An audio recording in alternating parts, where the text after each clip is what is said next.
Sa sumagang ito, sino sa inyo ang nakarinig na nagsalita ang Panginoon sa kanya?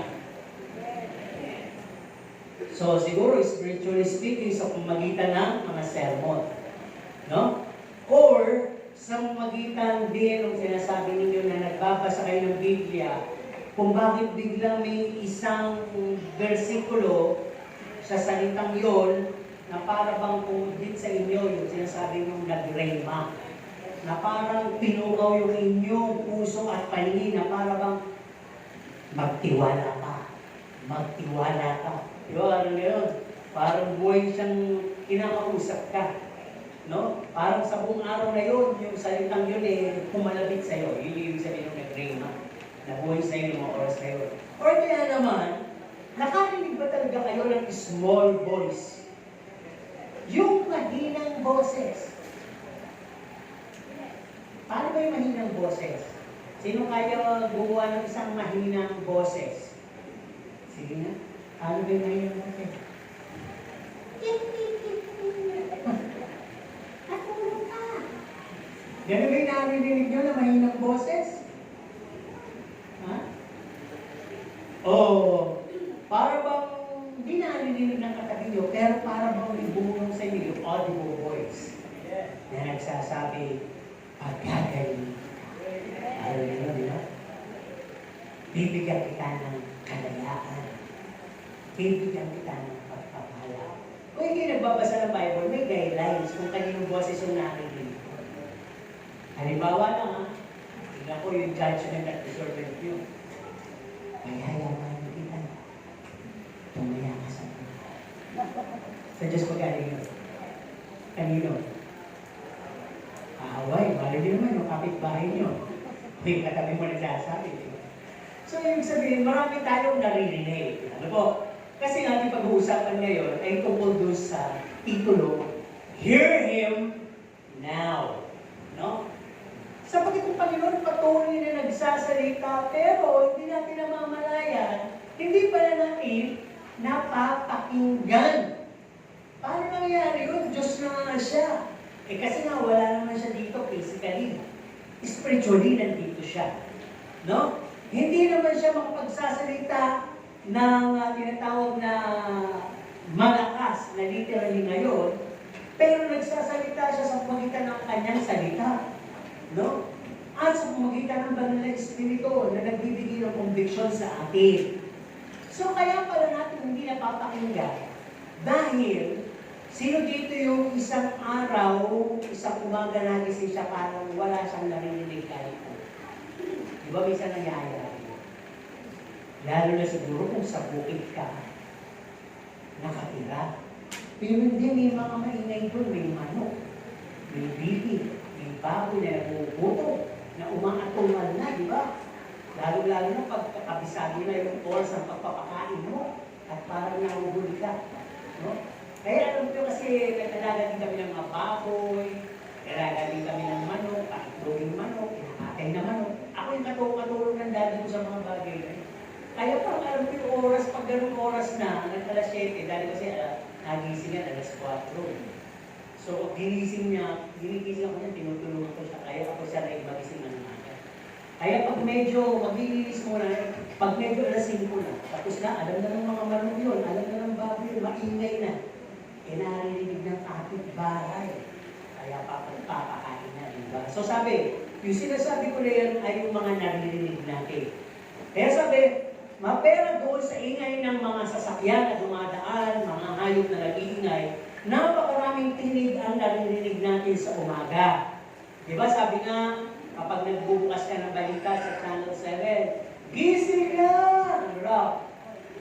Unang hirit na, diba? Oo, pinakinggan. Basta yun yung aming pinakinggan na balita, kaya yun yung sinisigaw. At sabi, narinig natin ang mga tinatawag na iba't ibang tinig mula sa balita, mula sa magulang natin, gising na kayo, may pasok kayo, gising na, maligo ka na, tanghali ka na. Narinig natin yan. Narinig din natin yung kaingay natin mga kapitbahay, yung mga tinatawag nilang mga pagdidyura, pagsita. O ikaw umuwi ka ng maaga, kagabi umuwi ka, halos umaga na. Narinig natin yan, di ba? na, Mami, yung project ko, Mami, magbabayad lang ng tuition fee. Mami, meron nga pala kami ganito kayo yung pera. Naririnig naman natin yung response ng magulang. Sa 1,000 na wala ka, hindi ka binibigyan dati ng sweldo. So naririnig din natin yung mga tinig sa contact natin kapag nag-ring yung phone. Naririnig din natin yung mga salita ng kinakausap natin, yung mga dumadaan, yung mga nagdadaanan natin, at kahit na umupo lang tayo sa isang tabi, sa mall, o kaya sa plaza, may nag-uusap naririnig natin. Di ba? Naririnig natin araw-araw yung mga merong tinig. Pero lahat po ba yun na-absorb natin? Di ba? Hindi naman. Pero naririnig natin sila. Minsan nga yung kausap ko, hindi pa na ririnig. Ano ulit? Diba? Ano nga? Diba kaya yung mga teacher, pag tinatanong, is it clear? Ano yung sinabi ko? Hindi na agad alam ng iba. Diba? Kaya, pag tinignan po natin, some talkings and words that we heard interest us or giving us interest, and mostly some are just noise clouding our living. Napakaraming ingay sa sanlibutan, sa paligid, kaya minsan ganyan tayo, di ba? O kaya ganyan tayo ng earphone para hindi natin marinig yung gusto lang natin tugtog ang marinig natin. Pero sabi nga dito, but still we have to reply. Kailangan pa rin tayo mag-respond, mag-reply. Minsan kahit hindi natin kinakausap pag medyo gusto natin makialam dun sa narinig natin sumasabat tayo. Di ba? Kahit hindi naman tayo, sabi, hindi kayo kausap namin. Huwag sumasabat. Di ba? Nababara kang ganun. Dahil parang minsan ang sarap sumama sa balitaktakan, uro-uro, chismisan. Di ba? Kaya minsan nga, kwento ka ng buhay mo, may nakikita, kaya sa ikaw na yung magkwento. Di ba? Marami tayong binibigay na response. Kaya sabi sa araw-araw ay meron tayo kinakausap, may tinig na lumalabas, at meron din naman tayong naririnig. Kaya sabi dito, lahat yun ay depende sa mga bagay-bagay kung ito ba ay patungkol sa atin. Kung ito'y maganda, natutuwa tayo. Pag ito'y hindi maganda, sinasansala natin o nagagaling tayo. Kaya sabi, ito minsan yung respond natin. Oo na! Oo nga! Diba? Ang kulit mo! Kaya naman, paulit-ulit ka na lang. No? Kaya, talaga ba? Kaya naman, diba? Yun yung respond natin. Sana all. No? Kaya naman, wala naman iba. Meron pa kung mainit na issue ngayon. Yun po ay minsan nasasabi natin. Diba? At alam ko kahit hindi kayo nagsasalita, may malakas na nagsasalita ko yung narinig ko.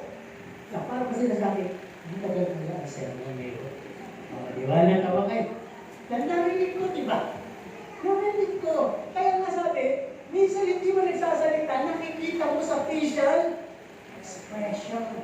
Iba naman dinadala ko sa hikap, bahala ka matulog ka. Walang kulit-tingin. Diba? Tapos pagka malapit na ako tataas, bigyan mo niya sabi ng Amen. Para bang kumpiyansa, napakinggan ko lahat. Okay, pa. So sabi nga dito, pag tayo ay nag-absorb, o may filter tayo, ang ina-absorb lang natin yung lahat ng good words na dumadating sa atin, magkakaroon po tayo ng positive outlook sa buhay natin. At kung ina-absorb naman natin, mostly tayo'y manifest, tayo'y balat sibuyas, ay na-absorb natin yung mga negativity sinasabi sa atin, yung mga pangit, it will gonna destroy us and leave us broke, para bang wala tayong kasiguruhan kundi magkakaroon tayo ng insecurity, inferiority complex, low self-esteem. Para bang magiging tayong duwa, magiging tayong introvert, magiging tayong walang tibo, matampuhin dahil sa narinig natin.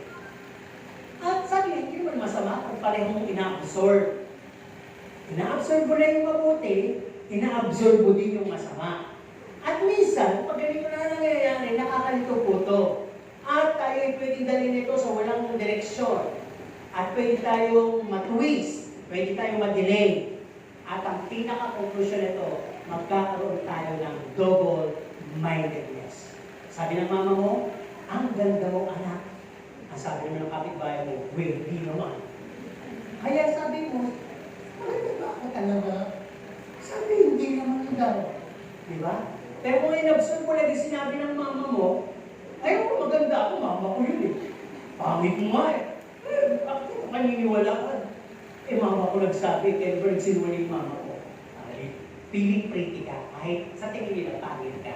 Kaya ganun lang yun. Ano po? Kaya na natin, sabi, the Bible warn us about hearing no evil, seeing no evil, and speaking no evil. Ibig sabihin no, bantayan mo ang sarili mo sa paligid ng masama, pakikinig ng masama, at pagsasalita ng masama. Tingnan natin natin teksto na makikita sa, pareho lang sinasabi ng Hebrews 3, 7 and 15. Pero Bible reading natin is 7 to 15. Basahin sa bahay. Ano po?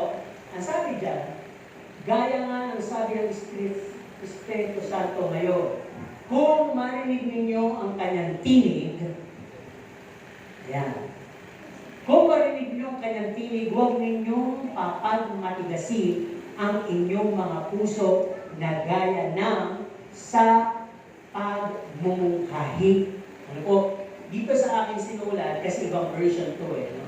Di Tagalog version. Kaya nga sinabi ng Holy Spirit, ngayon pag narinig ninyo ang boses ng Diyos, huwag na kayong magmatigas, gaya ng mga ancestors nyo, nung nagre-rebelde sila sa Diyos. There is also one verse dyan, 10:3, dalawang bahagi, pero basahin nyo na lang po sa bahayan ko. Kaya balik tayo sa ating pag-uusap. Ang sabi nga, kung ano man yung buhay mo ngayon, naka-apekto o may contribution po yung bagay na narinig mo. Kung ano ka ngayon, ay may contribution yung lahat ng salita na narinig mo. Pwedeng sa magulang mo, pwedeng sa guro mo, sa kaibigan mo, sa asawa mo, sa anak mo, sa paligid mo. At sa mga naririnig mo na yan, kung wala kang filter, at sabi nga dito, it pushes you, it molded us, it imprisoned us, and it keeps directing us up to now. Di ba may makulit? From that year, sinasabi niya na sa iyo, tapos nangyari na nga. Kaya ano sabi niya, di ba lagi ko sila sabi sa iyo, hanggang kailan ka ba magiging, di ba sabi nga di ba, sa report ko, tanga. Hanggang kailan ka ba magiging ganun? Binabalaan ka na, sinabihan na kita, hindi ka nakinig. O ano? Ano ngayon ang nangyari? Ano ngayon ang naging resulta? Diba? Kaya, sa spiritual sighting natin, may benepisyo po yung nakikinig sa salita ng Diyos.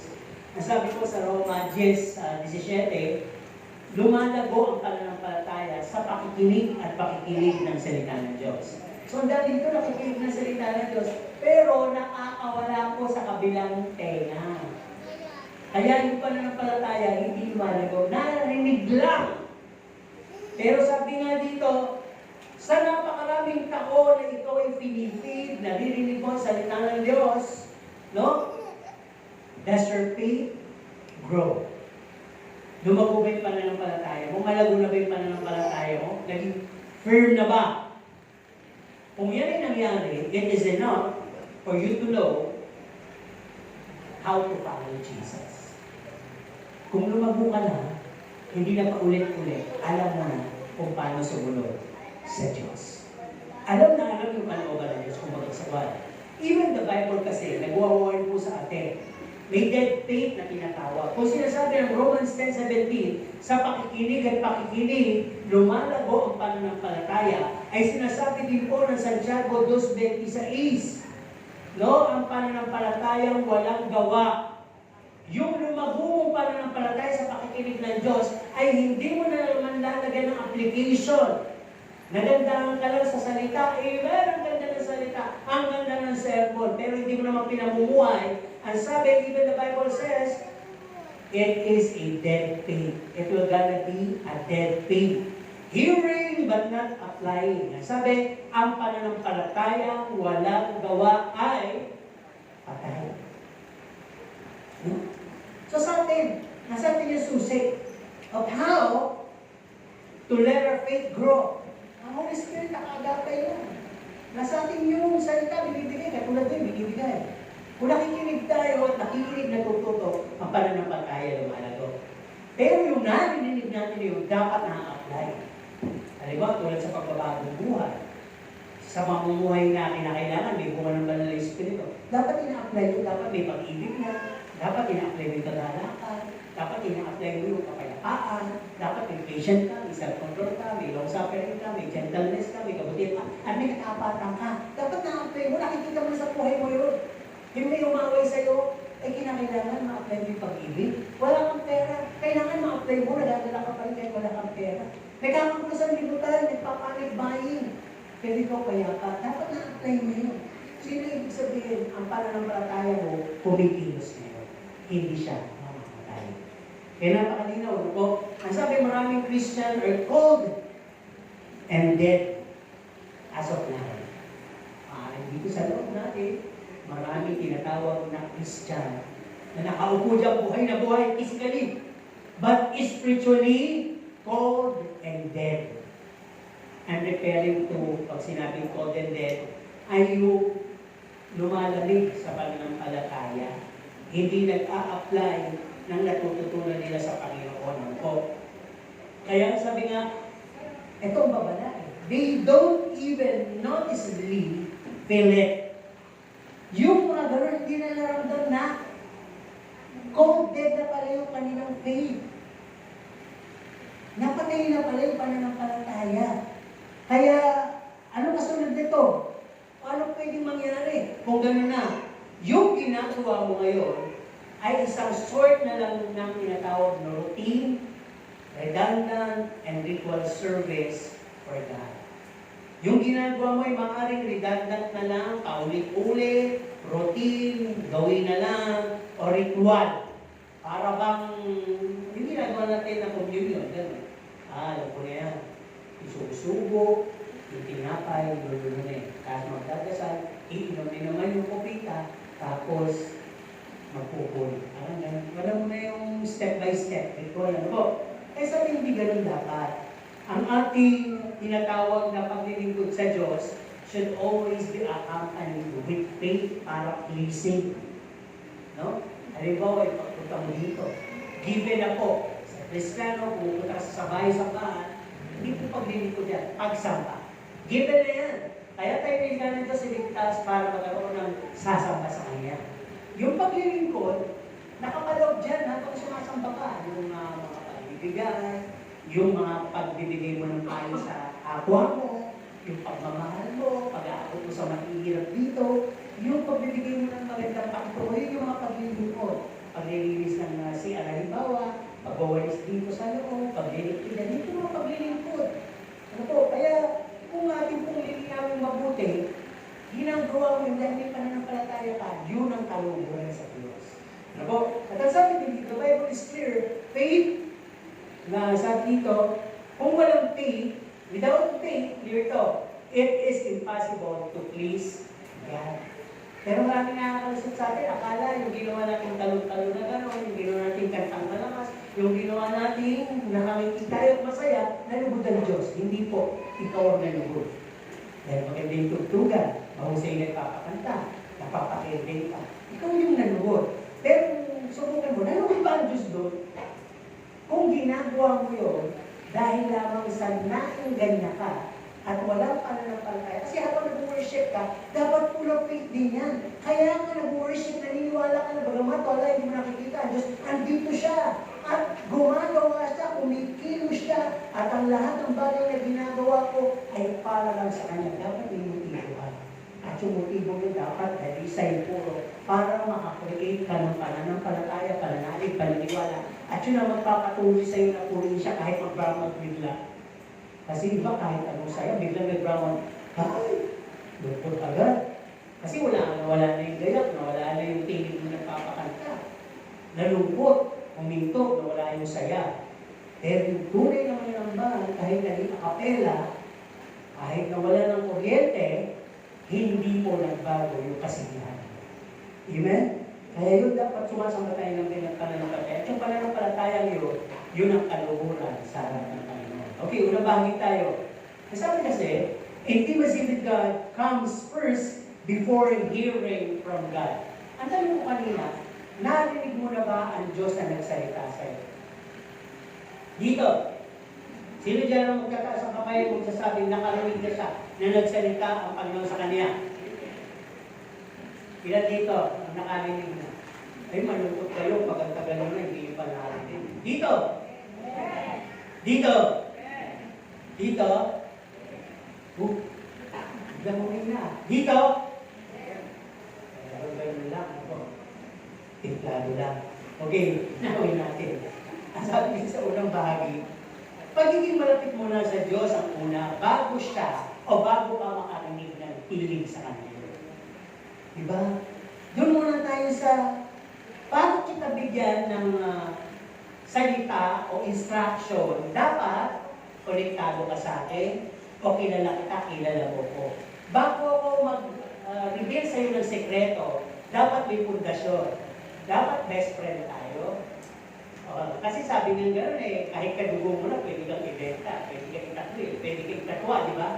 Pero sabi nga yung bonding, at totoo naman yung sinasabi ng Bible, no? There are friends who stick closer than a brother. No? Talagang gano'n minsan, merong mga kaibigan na mas malapit ka kaysa sa totoong mong kapatid o kadugo. So pwede siguro yun, nililay natin sa mga tao dito sa iglesia na malapit ka sa kanila dahil nakikita mo na makadiyos sila at nagpipid sila sa iyo ng maganda. Ang buhay nila may patotoo. Kaya malapit ka sa kanila. Parang gano'n po. Kaya sabi nga dito, intimacy muna bago tayo mag-unveil. So sa Diyos ganun din. Bago ang Panginoon mangusap sa iyo, kinakailangan ay malapit ka sa Diyos. Di ba sabi nga, draw near to God and He'll draw near to you. So sabi dito, our faith should bring us near to God. Kung may faith ka talaga, sa panahon ngayon, napakalapit mo sa Diyos.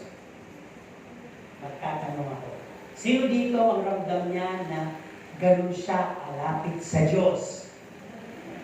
Oh, sabi ko yun. Di ba yung pagdududa na yun sigurado kang hindi ka malapit. Na-awkward ka eh.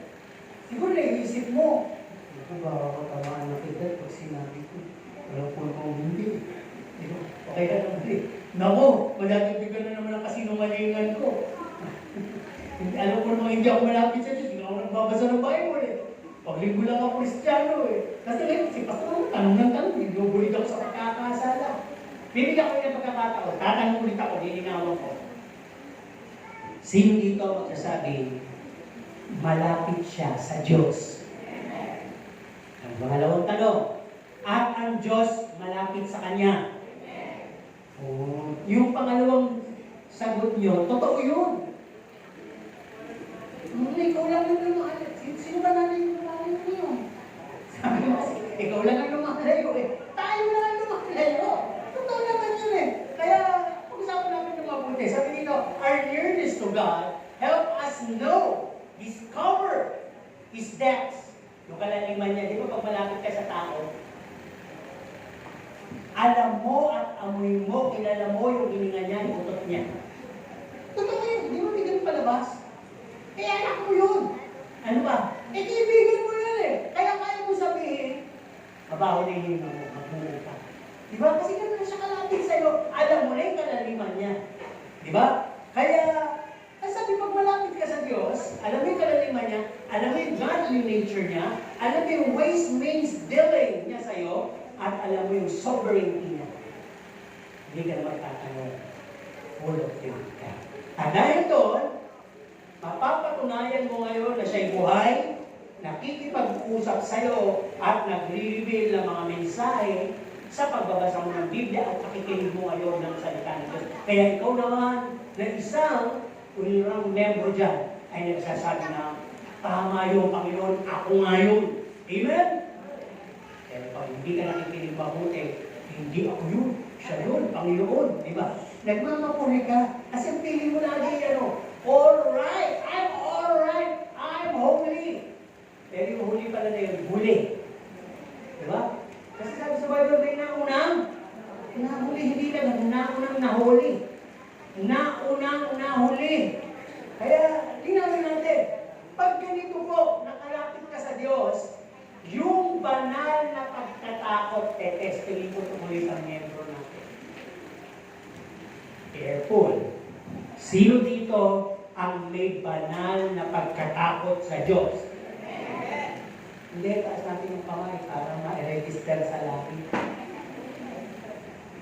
Ayan, Lord, nakita mo ang aking banal po. Pag may banal kang pagkatakot sa Diyos, ano ba ang magiging resulta? O sinasabi ko na mga pag may banal kang pagkatakot, magkakaroon ka ng karunungan, kaalaman at kaunawaan. Tama? Wisdom and knowledge follows. Those who fear God will receive wisdom and knowledge. Kaya pag malapit ka sa Diyos, automatic yun. Meron ka kasi banal na pagkatakot. Yung banal na pagkatakot, papabawin natin, it comes also with this kind of word, reverence and respect. Ibibigay na natin ito sa mga pari, di ba? Pagkakilit natin, mga mga. Diba? Ibig sabihin, respeto. Hindi tayo maingay. Kasi nga, kapalag-banalan sila, parang gano'n. Higit lalo ang Diyos. Pag sa Diyos, ano sabi? Be still and know that I am God. Kaya huwag ka dyan makinig. Alam ko yung pangangailangan mo. Huwag mo kong tanungin. Alam ko yung ginawa.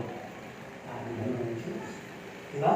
Kaya sabi nga dito, pagka alam mo at meron kang banal na pagkatakot, lahat ng yieldings mo, offerings mo, mga paglilingkod mo sa Diyos, ay magiging banal at katanggap-tanggap ngayon. Kasi nga ng pangungunahan ka ng wisdom and knowledge. Ano ba? Nasabi din dito, hindi ka ngayon mako-confuse doon sa topic na will of God. Narinig ko to, sermon to eh. Ang sabi, doon sa sermon, na marami ang nag-a-abuse at nag-misuse doon sa word na will of God. Ikaw yung gagawa ng desisyon, ikaw yung mahakbang, at i-conclude mo, this is the will of God. At pag nagkahetok-hetok, tatanungin mo ang Panginoon, ano ba itong kalooban mo? Tandaan niyo po, sa lahat ng prayers natin, may sagot ang Panginoon. Tatlo, at meron siyang, kung makulit ka, yung pang-apat, go!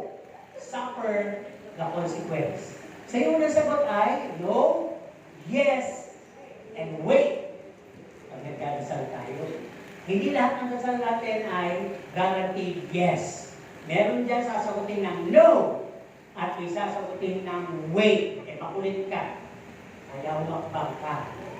So, suffer the consequences. O, parang gano'n.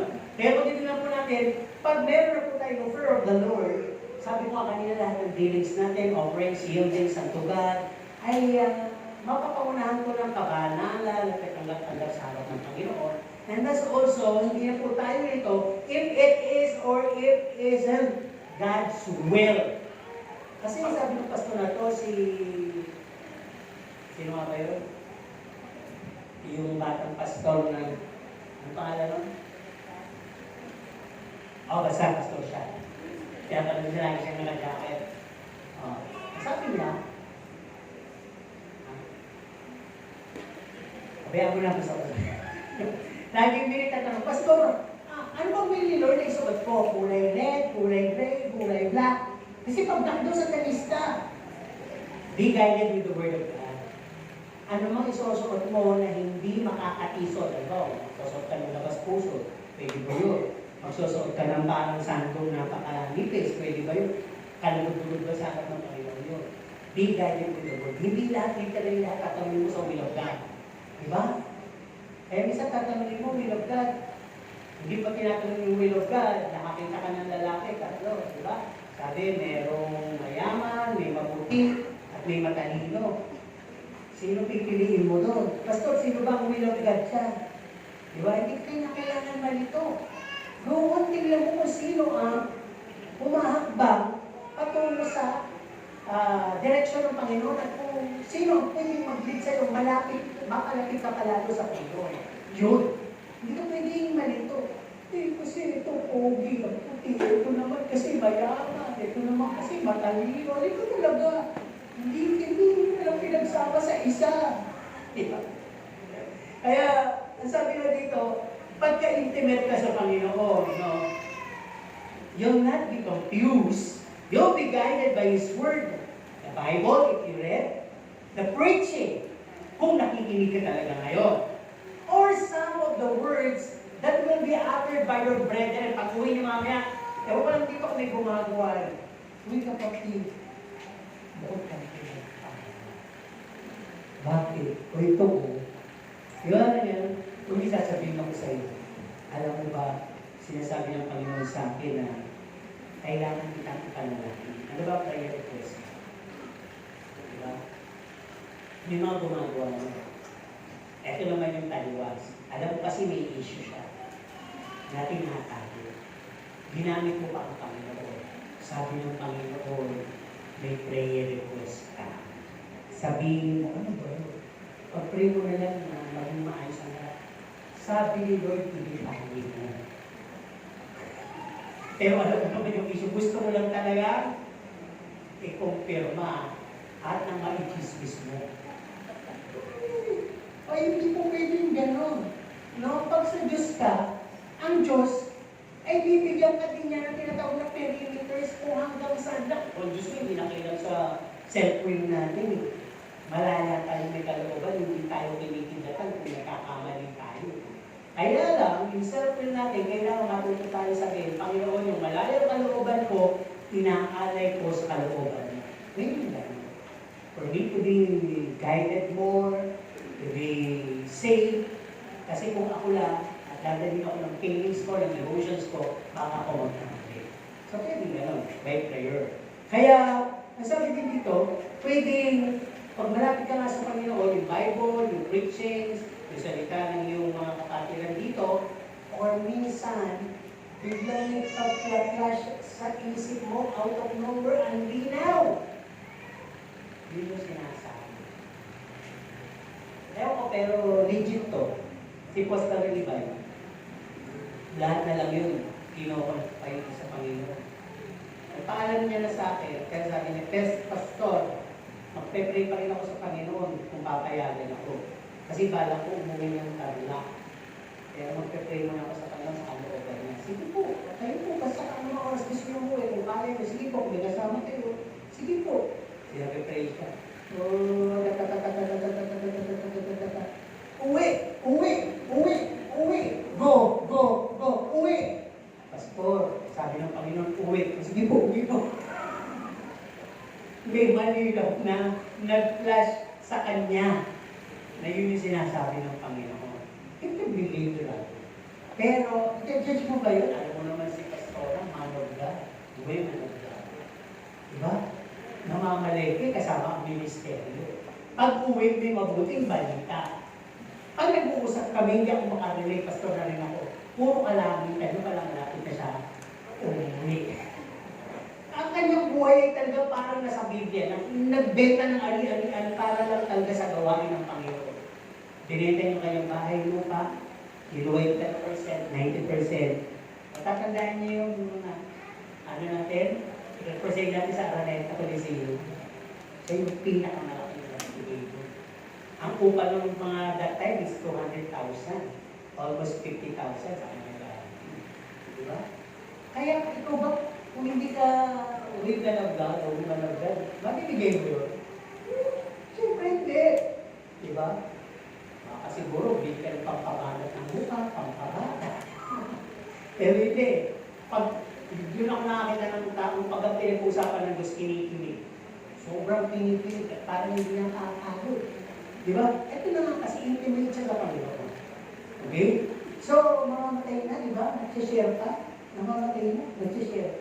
Yun naman. May kalubagi. Hearing Him daily. Ito na. Ang Panginoon ba, tuwing lang natin maririnig sa tingin mo? Daily. Kaya pala sinasabi, pray without, because God is talking to us unceasingly. Through the Holy Spirit conviction. Nagsasalita pala ang Panginoon sa atin, araw-araw. Nagbababala, huwag yan, anak. No? through audible and small voice. Kaya sabi dito, through the Holy Spirit, voice conviction, through the Word of God, kung nagbabasa ka sa umaga, may guidance ka agad, nakakabasa tayo sa posters, stickers, scripture passages na dumadaan sa FB account natin. Di ba ka nag-scroll tayo? Ang dami, lalo na kung isang manabot sa yun lagi may gano'n na. Di ba? At ako, tinutuloy kong salita ng Diyos yun na nangungusap sa akin pagka i-scroll kong gano'n. At ang sabi, may mga tao din, whether Christian or secular people, nagagamitin para magsalita ng isang bagay sa iyo para ma-confirm yung bagay o matter na hinihingan mo ng kaliwanagan. At akadami ko kung ipamagay. Meron din akong ginagawa ngayon na pag nakikita ko ang pangalan ng isang kapatiran sa poste, sa dumaan sa sakyan, sa billboard, kung saan man nakita ko na yun yung pangalan, kung sino yung kapatiran may ganung pangalan. Pero kung panalangin ko sa umaga, hawakan mo kong sambay ng Kristan na nasasakupan sa lahat ng kanilang pupuntang trabaho, paaralan, transaksyon, eskwela, hindi po mga mananatili sa bahay, yung maaaring may sakit, hindi namin alam, yung naman po mga manulusog, yung naman po maaaring lukuit, lahat yung sinasabi namin. Pero may specific akong bagay na pag nakikita ko yung pangalan na yun, nag-pray kagad ako. Lord, ano man po yung bagay, ito lang po yung pagpapala, ang ibagat ng bagay, ay hawakan niyo siya sa mga oras na ito. Alam po, hindi po nakikita yung pangalan na yun na walang kadahilan. So yun. So meron na rin mga nagsabi sa akin na, Pastor, salamat sa prayers mo. Buwa sinabi yun, pinipray ko siya. Kasi yung isang araw, nasabi ko, ay oo, dumaan nga yung nakita ko pangalan mo. At nag-assure ako. Diba? Salamat ko pang sa prayer na gano'n. Kaya napakahalaga po na malapit tayo sa Diyos at napakikinggan natin siya. Pangalawang punto, hear Him daily. Sabi ko na nga po, sa pamagitan ng banal na Espiritu, poster, sticker, scripture passages sa FB, people, Kristiyano man, hindi Kristiyano, ay maaaring magsalita at higit lalo kung meron kang established devotional life. Nagbabasa ka ng Bible, nananalangin ka sa umaga. Meron dito, hearing Him daily, may sikreto. Ako ay may sikreto. Hindi ko sasabihin, pero sasabihin ko pag pinilit niyo ko. Sabihin ko na? Talaga ba? Ito pala ang sikreto. Ang sabi doon, yung sa Romans 12:1 and 2, para talaga mapakinggan mo ang salita ng Diyos, na nagsabi dito, do not conform to the pattern of the world. Huwag kang makiayaw sa sanlibutan. Kasi naman sa sanlibutan, iba ang pinatutunguhan, iba ang direksyon, iba ang plataforma, ng pakaingay. Kundi mag-iba ka ng pag-iisip araw-araw. Sa pag-iisip mo rin, lagi mo sasabihin, ako'y Kristiyano, tagasunod ni Kristo magmula ng araw tinanggap ko siya. Anong balakid, anong mga bagay sa sanlibutan ito ay hindi magiging hadlang sa akin, hindi magiging ingay, hindi magiging atraksyon para ako'y lituhin o iligaw. Dapat bigyan pa tayo. At doon mo sabi dito, doon mo ngayon mapapatunayan ang kalooban ng Diyos sa buhay mo. No? If you do conform to the pattern of the world and renewal of mind daily, thus you will prove the will of God. O, di ba? Doon ngayon mamumusap talaga ang Panginoon sa iyo. At ang sabi dito sa Galatians 5:25, awit 37:23, no? Sino dito sa tingin niya ginagabayan siya ng Diyos sa kanyang hakbangin? Sino hindi man na yun? Di mo lang ba? Yung iba, robot. Ulitin ko ang tanong, ha? At sigurado marami nang sasagot. Okay naman. Okay. Sino dito sa tingin niya ginagabayan ng Panginoon yung kanyang lakad? Di ba minsan, pag inuukusan tayo ng ating magulang, pumunta ka sa palengke. Kapag nagtatanong tayo ng instructor, saan po ba dito yung bahay ni Aling Kekay? Dumiretso ka, umanan ka, may makikita kang eksilitang maliit, dumiretso ka uli doon, pumaliwa ka, tapos dumiretso ka, umanan kaliwa, umikot-ikot ka. At doon sa gitna ng bahay. Naintindihan mo? Di ba ito nakakalito? Pero magandang garanta dito, ang Diyos hindi lang siya minsan magbibigay ng order sa'yo or instruction. Idugtong natin doon sa salita, God is good. Ano daw? Kasi nga, ang sabi dito sa Psalms 37:23, the step of a good man who believe that God is good all the time, pinagka ko na lang yun, are ordered by the Lord. Ang Diyos pala ang umaayos ng mga hakbangin mo. Pag sinabing ordered by the Lord, dito ka hakbang anak, o kayong mga demonyo, lumayas kayo dyan, dadaan ng aking mabuti anak. At kalaki ko yung salita. Thy word is a lamp unto my feet. Makikita mo ngayon yung detalye ng nilalakaran mo. Kung may butas, kung may lubak, kung patag, o kung may tinig. And a light. May poste pa na may ilaw. So, sorry again by the word. Tanga ka na lang pag nadapa ka. May ilaw ka na sa paanan, may ilaw ka sa poste. Pwede ka pa bang madapa? Pwede. Dahil kung saan-saan ka, nakatingin. Diba? Siyempre pag malakad ka, tinitingnan mo. Diba malaki? Sasakyan nga lang, tinitingnan. Alam mo na, yung lubak, lalo ko, lagi ko nadaan doon. Alam mo na yung lubak na yun.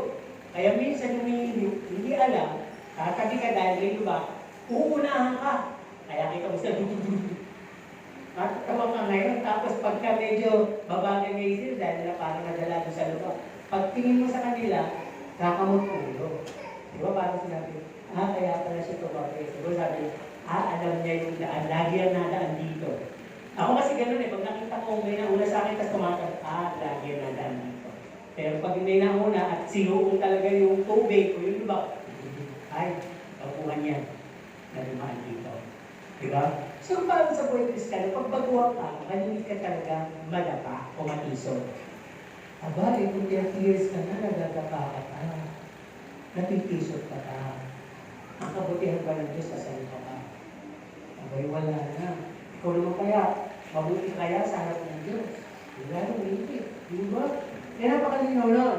Nagsasabi din dito, hearing Him daily would give us the assurance, though the world is so loud. Ano ba sinasabi ng mundo? Sige, yung dinig naman ng mundo sa'yo. Tingnan ko lang kung narinig yun. Magbigay dito. Alam ko maraming taga-sanlibutan dito. Ibig sabihin tayo ng taga-sanlibutan. Yung nabubuhay ko sa sanlibutan. Pagbigay lang ng halimbawa, yung malakas ang dating sa'yo, na kinukumbins lang, ikaw ay, ma, mag-cellphone. Tama, top-answer yan.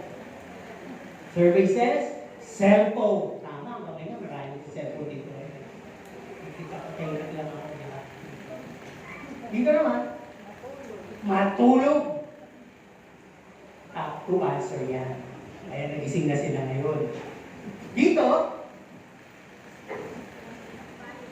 kumain. Tama. Pang number 7. At dito, huwag kang makinig, Captain. Diba?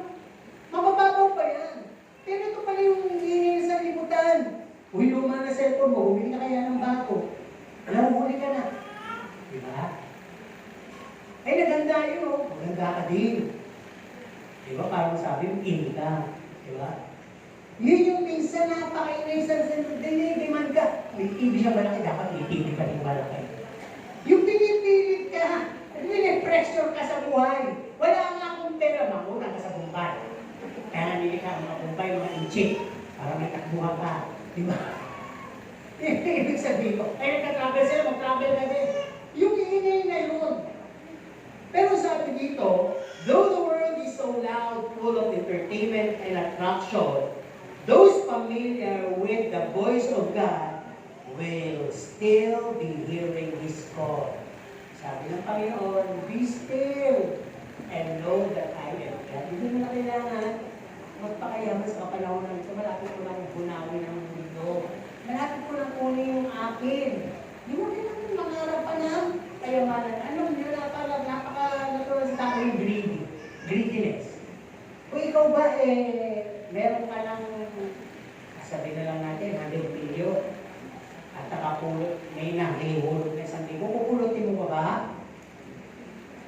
Sino ang nagsasabing pupulutin niya, taas ang kamay?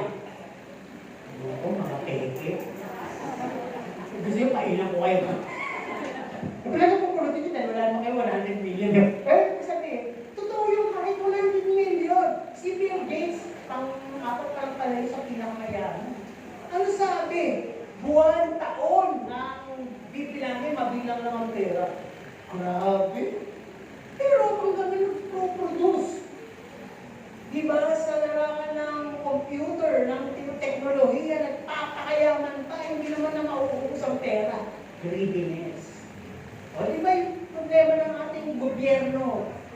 Habang tumatagal, dumadami yung maleta, ko, okay na. Parang lahat na lang ha, abangan nyo, baka kayo imasali sa naabutan ng maleta. Hindi ko alam eh.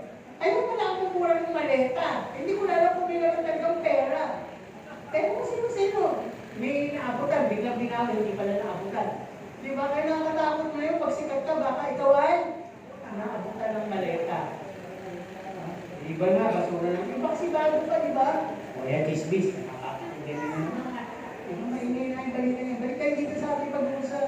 So yun lang, sabi nga, pag tayo sa Diyos, maingay mo lang sa libutan, hindi tayo maapektuhan o madadala. Okay, mga baba. Ikatlong bahagi. Alam niyo ba na tinatawag kayo ng Diyos? Sino dito yung alam ng tinatawag siya ng Diyos? Sige nga, magbigay kayo. Paano kayo naman sa ating tinatawag kayo ng Diyos? Eh, busy nga kayo. Sige, tinatawag kayo ng Diyos para mag-pray. Diba? Sa salita na tinatawag. Tinatawag kayo ng Diyos para magbasa. May isa-isa natin ito, ABC. Ano po? Mag-soul reading. Wow, sa atin, nakikinig talaga. Ilang libo na yung topic ng soul reading. Ito, pabilisin na natin. Tinatawag tayo ng Diyos para mag-repent. Sige, tanongin nyo, saan? Saan? Higit lalo yung mga tulog. Ay, mag-repent na kami. Kaya na tulog. Kaya may gawa ito. Kaya na tulog. Repent nyo yan. Kasi pag nirepent yan, hindi na kayo antungay sa susunod. Kasi di ba yung repentance pagtalikod sa kasalanan? Buong pagtalikod. Ganun. Kung hindi kayo sincere sa pag-repent, uulit lang yan. Tama? So, ibig sabihin na ito, general to kasalanan. Yung mga kasalanan ini-enjoy, yung kasalanan nananahan sa inyo, wala tayong minuhusgahan. Kahit kasi Pablo, baka Diyos na, ang dami na yung salita na Diyos, ang dami sinulat yung salita na, bakit yung mabuting gusto kong gawin, hindi ko magawa? At yung masamang ayaw kong gawin, ay siya kung sabi mo ngayon. O at least, di ba? Hindi pero si Pablo, kaya na sinabi yun, meron siyang gustong sabihin na, tanggalin mo na nga po, Panginoon, ayoko to. Kasi sabi niya, kung hindi ako at ganun pa rin, ibig lang na, ibig lang sabihin, yung kasalanan ay nakatira na. Kaya tayong lahat may nakatirang kasalanan dyan. Kaya kailangan lagi tayo humingi ng repentance. Dahil katulad ng damong tumutubo sa ating harapan, bakuran, bunutin mo man yan, may pinhi yan. Wala naman nagtatanim yan, di ba? Pero konting ulan lang, tumutubo. No? Sabi ng iba, nasa buko yung bayan, naniwala, pero ito siguro. Sabi sa amin, lagi na nga lang po kami, tinutubuan ng damo dyan. Hirap na kami. Kakatanggal. Ang lalalim pa naman. Sabi ko, kaya po kayo tinutubuan ng damo na lagi kasi kinagbagal eh. Ha? Anong nilalaman yun? Eh yung mga dumi-dumi po dyan sa loob ng bahay nyo, di lumalabas yan, nag-iipo, nagiging buwang, nagiging lupa. Tapos dinidiligan nyo. Hindi naman ako nagtalim ng damo Sabi ko, yung pong damo, usa lang po yung tumutubo, yun po yung mga nadadala ng ibon na kumakain sila, may mga nalalagay ng mga buto-buto. Di ba ibang damo nila? Pinakain ng ibon. So yun po ang patak dyan, hindi nyo na nakikita. Tawagin kayo ng ibon. Kaya may damo.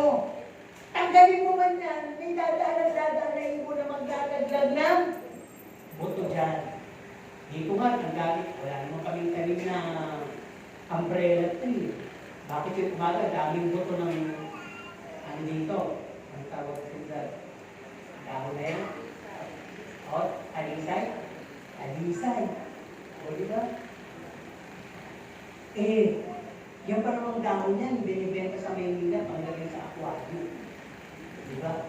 3.20, 3 pirasong dahon na yan, 3.20. Gusto ko man mamulot sa plaza.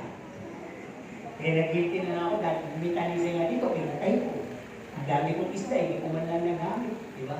Ibig sabihin, pass is pass. Tuloy tayo dito. Ang sabi is calling us to repent.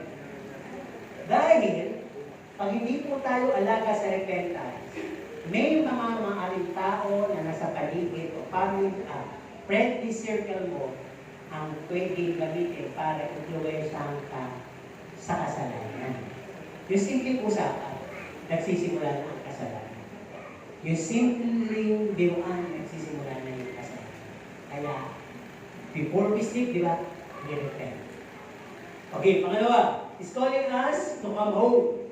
May abit to Magbalik na sa Diyos, magbalik na. Di ba kwento sa Bible? Prodigal son?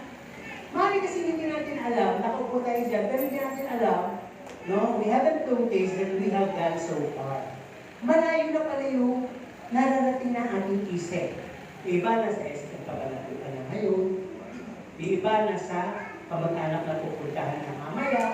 Diba? Iba naman ay nasa Lunes Martis na nag-iisip ng baon ng anak. Ang layo na, diba? Kaya minsan, yung araw para sa Diyos, wala na. Ang layo mo talaga sa Diyos. At ano ba? So, bibilisan mo na para mabilis. Ang sabi dito, is calling us to come home. Bakit? Dahil tayo ay hindi natin napapansin, malayo na tayo. Hindi na tayo nananalangin. Diba? Pero yung ating cellphone, tumulong lang, nakabang tayo, baka si praying. Diba? May takot din tayo, baka naman si Bondi. Nililingil na. Diba? Pero sabi nung gano'n, at least pag tumulog yun, ay ano, buti pa yun kahit tulog lang Nakaware tayo, pero ang Diyos ano sabi, tumatawag siya. Malakas kaya ang tinig ng Panginoon para hindi mo marinig. Ako kasi may ibig ako sa temporal illustration. Sino ang kanyang Titanic? Yung last part, yung lumulubong na si Jack. Ano sabi ng partner niya? Jack! Jack! Ganun. Ganun yung tinig ng Panginoon.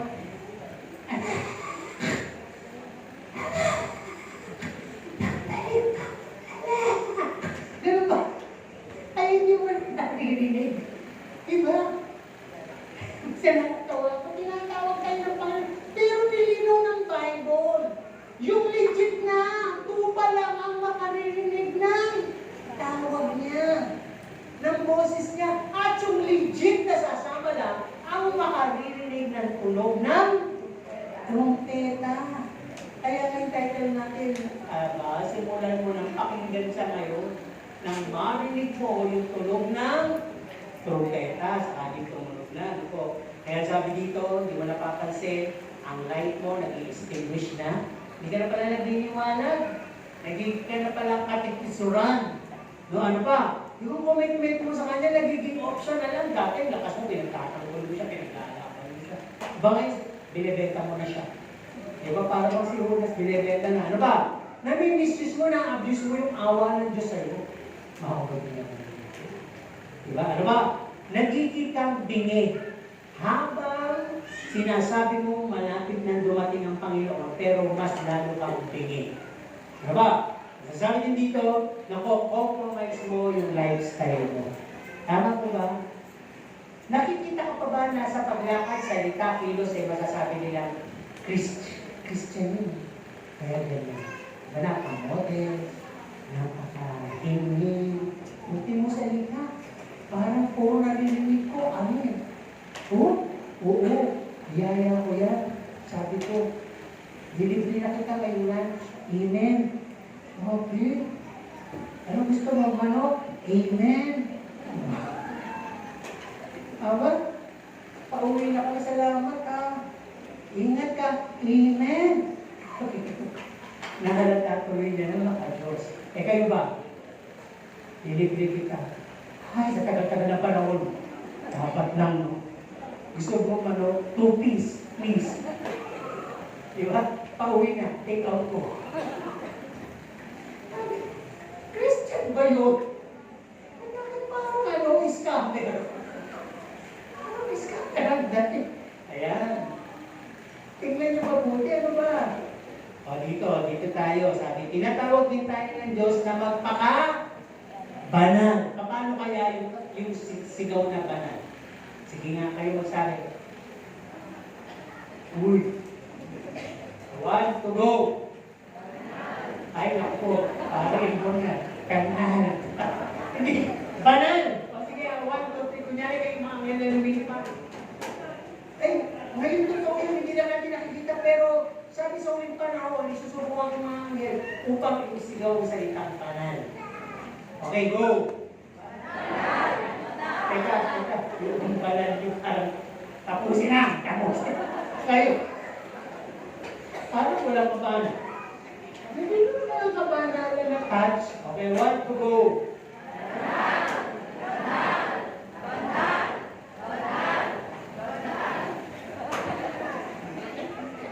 Kulang muna ako, papahinga pag sinasabi kayo ng banal. Nakakawin, di ba? Pero yung mga anghel, mula nung nilikha na ngayon, walang sinisigaw, kundi banal. Sinasabi pala yun, para tayo matigatin. Ang ibig sabihin namin, live a life worthy of your calling. At dinideklara dapat natin yung liberty natin at deliverance. Diba yung isang araw, isang linggo ba yung sinelebrate natin yung Independence Day, kalayaan. Dapat pala, yung araw ng pagkakaborn again mo, ay araw mo rin ang kalayaan yun sa Diyos. Lumaya ka sa bihag ng kasalanan. Kaya sabi, whom the Son has freed is free indeed. Malaya na. O, halimbawa, tinutokso kayo na, halimbawa lang, magnakaw, mangupit, mandaya. Masarap nun, di ba? Ay, hindi. Malaya na ako. Hindi na ako ganyan. Banal na ako. Sino yung nagsasabi sa kanya sa sarili na banal na siya? Baka hindi, di ba? Pero nakakanta niya yun. Banal na aso. Santong kalay. Kaya naman naman kumisan eh. Diba? Pero pwede pala natin sabihin nung habang nagdurulo tayo, banal. Banal. Banal. Sabi ko yung kamatis, banal. Banal. Tubig, banal. Hindi ko sabi na yung nanay yung kantele. Okay na to. Diba? Okay na to. Banal. Banal. May lumapit man sa'yo, uy, ang laki ng loto ngayon, tumaya ka. Banal. Banal. Ko sabihin, nasasabi mo sa sarili mo, na pre-preserve ka ngayon. Practice makes perfect. Permanent. Diba? Kaya ka banal, banal, nahipa ka naman dito. Diba? Mukha ka ng banal. Pero salamat kay Holy Spirit na mukha banal si sa'yo.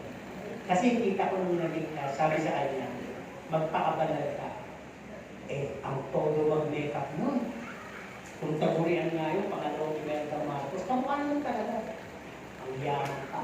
Alam niyo nung naligtas, tinanggal, hindi nagkilay, hindi nag-makeup, walang pilik mata, walang lipstick. Sabi ng mga pastor, ay multo!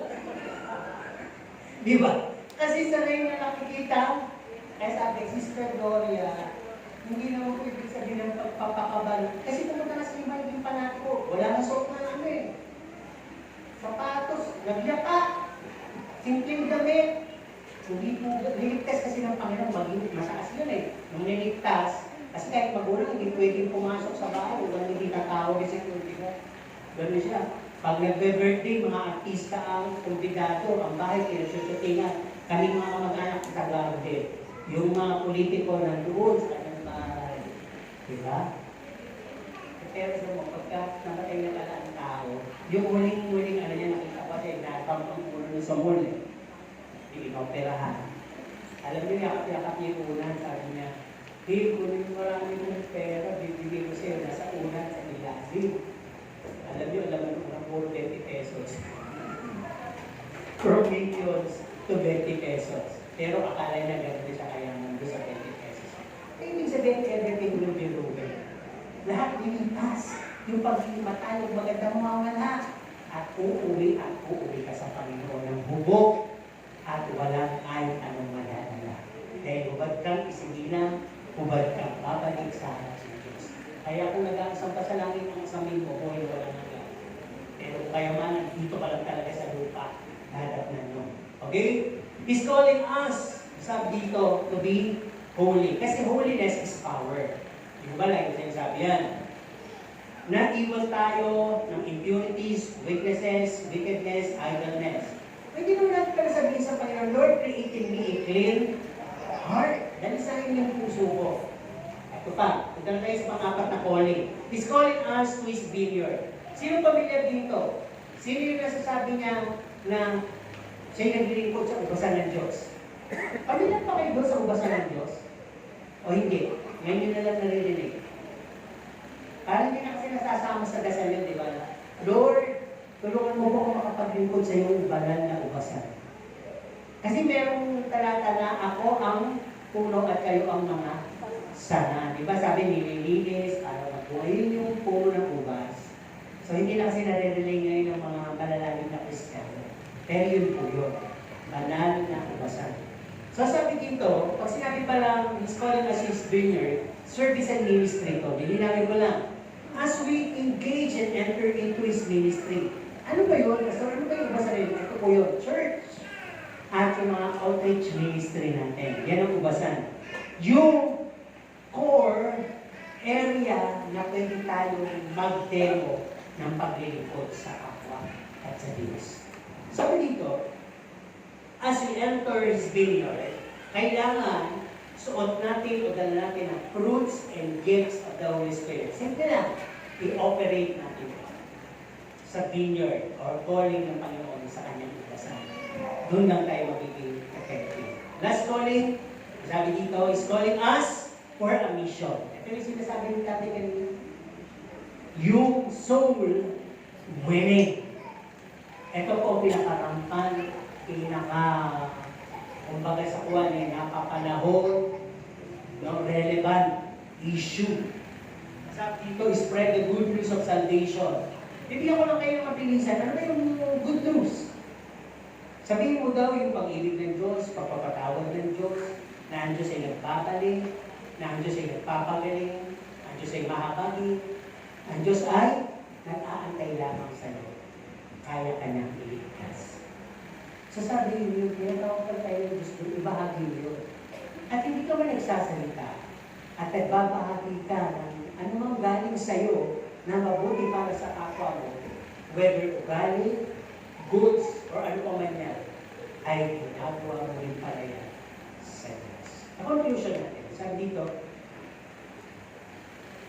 narinig niyo po ba lahat yung calling na yun? If none of these calls bothered you, kung wala sa mga sinabi ko, ang para bang umupil-pil sa iyo ngayon, o para bang binibigyan ka ng gift na dapat talaga ginagawa yun.